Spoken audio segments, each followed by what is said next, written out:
ओम शांति। 18 जनवरी 1969 पिताश्री जी के अवक्त होने के बाद गुलजार दादी जी द्वारा अवक्त वतन से प्राप्त दिव्य संदेश। फल को समाप्त कर देही अभिमानी बनो। तन और मन की हलचल को समाप्त कर देही अभिमानी बनो। आज जब हम वतन में गए तो शिव बाबा बोले, साकार ब्रह्मा की आत्मा में आदि से अंत तक 84 जन्मों के चक्र लगाने के संस्कार है। तो आज भी वतन में चक्र लगाने गए थे। जैसे साइंस वाले रॉकेट द्वारा चंद्रमा तक पहुंचे और जितना चंद्रमा के नजदीक पहुंचते गए उतना इस धरती की आकर्षण से दूर होते गए। पृथ्वी की आकर्षण खत्म हो गई। वहां पहुंचने पर बहुत हल्कापन महसूस होता है।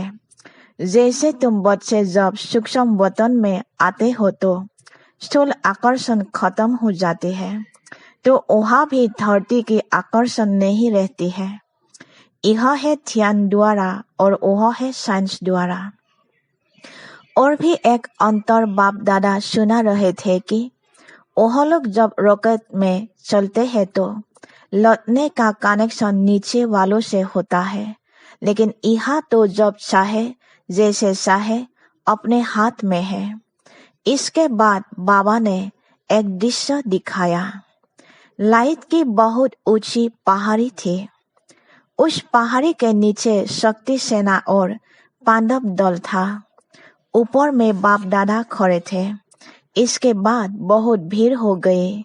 हम सभी वहां खड़े ऐसे लग रहे थे जैसे साकारी नहीं लेकिन मंदिर के साक्षात्कार मूर्त खड़े हैं। सभी ऊपर देखने की कोशिश कर रहे थे, लेकिन ऊपर देख नहीं सके। जैसे सभी बहुत तरस रहे थे। फिर थोड़ी देर में एक आकाशवाणी की तरह आवाज आई कि शक्तियों और पांडवों द्वारा ही कल्याण होना है। उस समय हम सब के चेहरे पर बहुत ही रहमदिल का भाव था। उसके बाद फिर कई लोगों को शक्तियों और पांडवों से अवक्त ब्रह्मा का साक्षात्कार, शिव बाबा का साक्षात्कार होने लगा। फिर तो वह सीन देखने की थी। कोई हंस रहा था, कोई पकड़ने की कोशिश कर रहा था, कोई प्रेम में आंसू बहा रहा था, लेकिन सारी शक्तियां आग के गोले समान तेजस्वी रूप में स्थित थी। इस पर बाबा ने सुनाया कि अंत समय में तुम्हारा यह व्यक्त शरीर भी बिल्कुल स्थिर हो जाएगा। अभी तो पुराना हिसाब किताब होने के कारण शरीर अपनी तरफ खींचता है, लेकिन अंत में बिल्कुल स्थिर तथा शांत हो जाएगा। कोई भी हलचल न मन में न तन में रहेगी, जिसको ही बाबा कहते हैं देही अभिमानी स्थिति। दृश्य समाप्त होने के बाद बाबा ने कहा, सभी बच्चों को कहना कि अभी देही अभिमानी बनने का पुरुषार्थ करो। जितना सर्विस पर ध्यान है उतना ही इस मुख्य बात पर भी ध्यान रहे कि देही अभिमानी बनना है। ओम शांति। ओम शांति। दूसरा, पुराने संस्कार रूपी पत्तों को समाप्त कर बीज रूप अवस्था बनाओ। पुराने संस्कार रूपी पत्तों को समाप्त कर बीज रूप अवस्था बनाओ। आज जब मैं वतन में गई तो बाप दादा हम सभी बच्चों का स्वागत करने के लिए सामने उपस्थित थे। जैसे ही मैं पहुंची तो जैसे साकार रूप में दृष्टि से याद लेते थे वैसे ही अनुभव हुआ, लेकिन आज की दृष्टि में विशेष प्रेम के सागर का रूप इमर्स था। एक एक बच्चे की याद नयनों में समाई हुई थी। बाबा ने कहा, याद तो सभी बच्चों ने भेजी है, लेकिन इसमें दो प्रकार की याद है। कोई बच्चों की याद अव्यक्त है और कोई की याद में अव्यक्त भाव के साथ व्यक्त भाव मिक्स है। 75% बच्चों के याद अव्यक्त थे, लेकिन 25% के याद मिक्स थे। फिर बाबा ने सभी को स्नेह और शक्ति भरी दृष्टि देते गिट्टी खिलाई। फिर एक दृश्य इमर्स हुआ। क्या देखा कि सभी बच्चों का संगठन खड़ा है और ऊपर से बहुत फूलों की वर्षा हो रही है। बिल्कुल चारों ओर फूलों के सिवाय और कुछ देखने में नहीं आ रहा था। बाबा ने सुनाया, बच्ची, बाप दादा ने स्नेह और शक्ति तो बच्चों को दी ही है, लेकिन साथ साथ दिव्य गुण रूपी फूलों की वर्षा शिक्षा के रूप में भी बहुत की है। परंतु दिव्य गुणों की शिक्षा को हर एक बच्चे ने यथाशक्ति ही धारण किया है। इसके बाद फिर दूसरा दृश्य दिखाया। 3 प्रकार के गुलाब के फूल थे, एक लोहे का, दूसरा हल्का पीतल का और तीसरा रियल गुलाब था। तो बाबा ने कहा, बच्चों की रिजल्ट भी इस प्रकार है। जो लोहे का फूल है, यह बच्चों के कड़े संस्कार की निशानी है। जैसे लोहे को बहुत ठोकना पड़ता है, जब तक गरम न करो, हथौड़ा न लगाओ तो मुड़ नहीं सकता। इसी तरह कई बच्चों के संस्कार लोहे की तरह कड़े हैं, जो कितना भी भट्टी में पड़े रहे लेकिन बदलते ही नहीं। दूसरे वे हैं जो मुड़ने से व मेहनत से कुछ बदलते हैं। तीसरे वे हैं जो नेचुरल ही गुलाब है। ये वो ही बच्चे हैं जिन्होंने गुलाब समान बनने में कुछ मेहनत नहीं ली। ऐसे सुनाते सुनाते बाबा ने रियल गुलाब के फूल को अपने हाथ में उठाकर थोड़ा घुमाया। घुमाते ही उसके सारे पत्ते गिर गए और सिर्फ बीज का बीज रह गया। तो बाबा बोले, देखो बच्चे, जैसे इसके पत्ते कितनी जल्दी और सहज अलग हो गए, ऐसे ही बच्चों को ऐसा पुरुषार्थ करना है जो एकदम फट से पुराने संस्कार, पुराने देह के संबंध रूपी पत्ते संत जाए और फिर बीज रूप अवस्था में स्थित हो जाए। तो सभी बच्चों को यही संदेश देना कि अपने को चेक करो कि अगर समय आ जाए तो कोई भी संस्कार रूपी पत्ते अटक तो नहीं जाएंगे। जो मेहनत करनी पड़े, कर्मातीत अवस्था सहज से बन जाएगी या कोई कर्म बंधन उस समय अटक डालेगा। अगर कोई कमी है तो चेक करो और भरने की कोशिश करो। ओम शांति। ओम शांति। तीसरा वाणी। स्नेह और संगठन के लिए एक दो की राय को रिगार्ड दो। स्नेह और संगठन के लिए एक दो की राय को रिगार्ड दो। आज बाबा को मधुबन में आने के लिए निमंत्रण देने वतन में गए तो बाप दादा के इशारों से अनुभव हुआ कि आज बाबा का विचार नहीं है। इतने में ही बाबा बोले, अच्छा बच्चे, सभी बच्चों ने बुलाया है तो बाप दादा बच्चों का सेवाधारी है। यह सुनकर संकल्प चला कि बाबा ने अभी अभी ना की और अभी अभी हाँ की क्यों। दिल के संकल्प को जानकर बाबा बोले, यह जानबूझकर कर्म करके बाबा सिखला रहे हैं कि तुम बच्चों को भी एक दो की राय, एक दो के विचारों को रिगार्ड देना चाहिए। फल समझो कोई विचार देता है और तुमको नहीं जंचता है तो भी उनके विचार को फौरन ठुकरा नहीं देना चाहिए। पहले तो उनको रिगार्ड दो कि हाँ क्यों नहीं, बहुत अच्छा, जिससे उनके विचार का फोर्स कम हो जाए। तो फिर आप जो उन्हें समझाएंगे वह समझ सकेंगे। अगर सीधा ही उनको कट करेंगे तो दोनों फोर्स टक्कर खाएंगे और रिजल्ट में सफलता नहीं निकलेगी।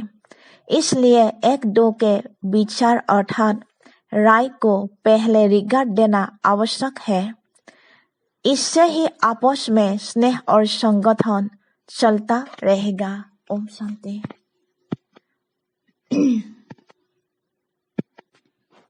चौथा वाणी। साकार के श्रृंगार का प्रैक्टिकल स्वरूप अव्यक्त स्थिति बनाकर दिखाओ। साकार के श्रृंगार का प्रैक्टिकल स्वरूप अव्यक्त स्थिति बनाकर दिखाओ। आज जब वतन में गई तो जैसे ही हम पहुंचे तो बाप दादा सामने थे ही, लेकिन क्या देखा कि ब्रह्मा बाबा के गले में ढेर की ढेर मालाएं पड़ी हुई थी। फिर बाबा ने कहा, यह माला उतार कर देखो। माला उतारी तो कोई बड़ी माला थी, कोई छोटी। हमने कहा, बाबा इसका रहस्य क्या है? बाबा बोले, बच्ची यह सभी उल्हनों की माला है, क्योंकि बच्चे जब एकांत में बैठते हैं तो बाबा को स्नेह में उल्हाना ही देते हैं। हर एक बच्चे ने बाप को उल्हानों की माला जरूर पहनाई है। बाबा ने कहा, बच्चों को ड्रामा फल याद है, लेकिन प्यारे ते प्यारी चीज तो जरूर है। तो अचानक ड्रामा को वंडरफुल देख हर एक बच्चा दिल ही दिल में उल्हाना देते रहते हैं। ये तो ज्ञान बच्चों को है, लेकिन ज्ञान के साथ प्रेम या स्नेह भी है, इसलिए इन उल्हानों को गलत नहीं कहेंगे। फिर हमने पूछा, बाबा आपने इसका रेस्पॉन्स क्या दिया? तो बाबा बोले, जैसा बच्चा वैसा रेस्पॉन्स। बाबा ने कहा, मैं भी रेस्पॉन्स में बच्चों को उल्हानों की माला ही पहनाता हूँ। वह कौन सी? फिर बाबा ने सुनाया, जो बाप की आस बच्चों में थी वह साकार रूप में बाप को नहीं दिखलाई, जो अब अव्यक्त रूप में दिखलानी है। बाबा ने कहा, यह उल्हाना भी मीठी रूहान है, यह भी एक खेलपाल बच्चों का है। साकार रूप में जो बाप दादा ने श्रृंगार कराया वह अब अव्यक्त वतन में बाप दादा देखेंगे। यह सीन पूरी हो गई। फिर भोग शिकार कराया। फिर मैंने बाबा से पूछा, बाबा आप सारा दिन वतन में क्या करते हो? बाबा ने कहा, चलो मैं तुमको वतन का म्यूजियम दिखलाओ। तुम तो म्यूजियम बनाने के पहले प्लान बनाते हो। बाबा का म्यूजियम तो एक सेकंड में तैयार हो जाता है। फिर क्या देखा? एक बहुत बड़ा हॉल था। एक ही हॉल में हम बच्चे ढेर की ढेर मॉडलों के रूप में खड़े थे। हमने कहा, बाबा यह तो हम ही म्यूजियम में खड़े हैं। बाबा ने कहा, बच्ची बाबा का म्यूजियम यही है। अभी तुम जाओ, जाकर एक मॉडल को देखो कि बाप दादा ने क्या क्या सजाया है। जैसे आर्टिस्ट मूर्ति को सजाते हैं, तो बाबा ने कहा, देखो बाप दादा ने क्या क्या सजाया है। हम जब मॉडल के पास गई तो हमको कुछ खास दिखाई नहीं पड़ा। पूरी सजी हुई मूर्ति दिखाई पड़ रही थी। बाबा ने कहा, जो मोटा श्रृंगार है वह तो साकार में ही बच्चों का करके आए हैं, परंतु अब अव्यक्त रूप में क्या सजा रहे हैं? सभी श्रृंगार तो है, जेवर भी है, परंतु जेवर के बीच में नक लगा रहे हैं। बाबा के कहने के बाद कोई कोई में जैसे एक्स्ट्रा नग दिखाई पड़े। बाबा ने कहा, बच्चों के प्रति मुख्य शिक्षा यही है कि अव्यक्त स्थिति में स्थित रहकर व्यक्त भाव में आओ। जब एकांत में बैठते हैं तो अव्यक्त स्थिति रहती है, लेकिन व्यक्त में रहकर अव्यक्त भाव में स्थित रहे वह मिस कर लेते हैं। इसलिए एक रस कर्मातीत स्थिति का जो नग है वह कम है। तो जिसके जीवन में जो कमी देखता हो वह सजा रहा हो। जैसे साकार रूप में यह कार्य करता था वही फिर अव्यक्त रूप में करता हो, तो बच्चों से जाकर पूछना कि सारे दिन में जैसे बाप बच्चों को सजाते हैं ऐसे बच्चों को भाषना आती है। उस टाइम जो युक्त बच्चे होंगे उनको भाषना आएगी कि बाबा अब मेरे से बात कर रहे हैं, सजा रहे हैं। जैसे मैं अव्यक्त वतन में बच्चों से मिलता बहलता रहता हूँ, अव्यक्त रूप वाले बच्चे यह अनुभव कर सकते हैं।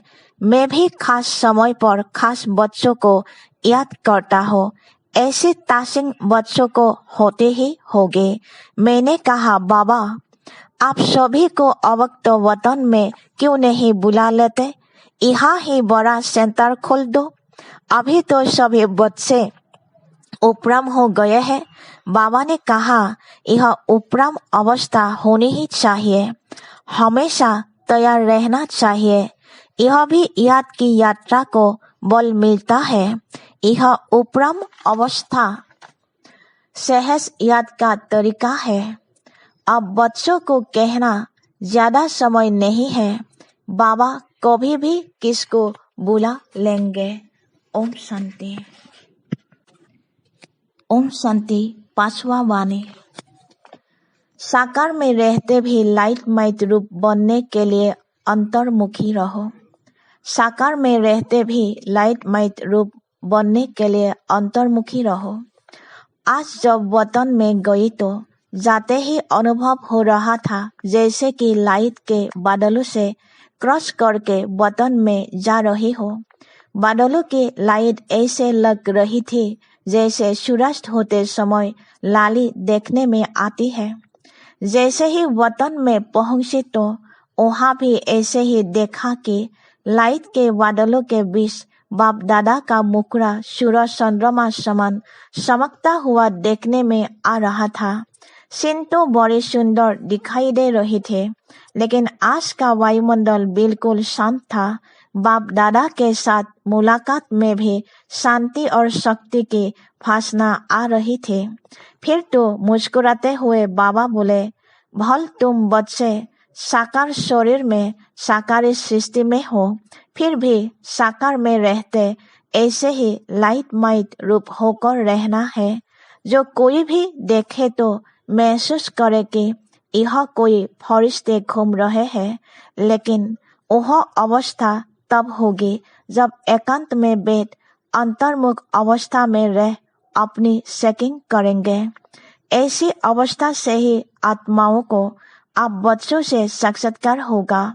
आज वतन में एक तरफ तो बिल्कुल शांति थी, दूसरे तरफ फिर प्यार का रूप बहुत था। क्या देखा? बाबा की बाहों में सभी बच्चे समाये हुए थे, साथ साथ प्रेम का सागर तो था ही। बाबा ने कहा, तुम शक्तियों को भी सर्व आत्माओं को ऐसे ही अब अपने समीप लाना है। आपकी दृष्टि में बाप समान जब प्रेम और शक्ति दोनों ही पावर होंगे तब आत्माएं नजदीक आएंगे। इसके बाद बाबा ने तीसरा दृश्य दिखाया। क्या देखा? बाबा के सामने ढेर कार्ड्स पड़े थे। बाबा ने कहा, इन कार्ड्स को ऐसे सजाओ जिसका कोई सीनरी बन जाए, क्योंकि हर कार्ड पर सीनरी की डिजाइन थी, किसमें चित्र किसमें शरीर। हम मिलाने लगे तो कभी उल्टा कभी सुलटा हो जाता था। बाप दादा बहुत हंस रहे थे। उसमें बहुत ही सुंदर शतुक की सीनरियां थी। एक कृष्ण बाल रूप में शूले में सुल रहा था, साथ में कांता माना दासी सुला रही थी। दूसरे में सखे सखियों को खेल था। मतलब तो शतुक की दिनचर्या थी।